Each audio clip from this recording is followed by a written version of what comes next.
ja tu skaties šo video, tas nozīmē, ka tu jau esi vai nu apskatījies pirmo video, vai arī jau esi bijis pirmajā vizītē. Un izstāstīšu, ko mēs darām otrajā vizītē, kas ir atkārtotā vizīte. Mēs ņemam vērā pirmās vizītes rezultātus, iegūtos datus, un otrajā vizītē tad jau ir konkrētas rekomendācijas, kuru uzturterapiju izvēlēties, ko tad ēst, vai varbūt ko tad neēst. Ja ir nepieciešams kaut kāds aktīvās vielas un bijis uzturvielu deficīts konstatēts, tad tiek arī ieteikts lietot aktīvās vielas kā vitamīnus vai minerālvielas, lai novērstu šo uzturvielu deficītu. Un to tad mēs arī darām otrajā konsultācijā, bet vai otrā konsultācija būs noslēdzošā? Arī nē, jo tālāk sākās darbs ar uzturu, un parasti tā ir vidēja vizīte 1 reizi mēnesī.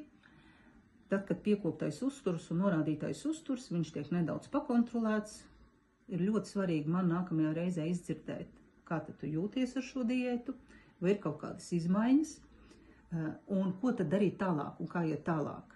Jo darbs notiek tīri ļoti individuāli.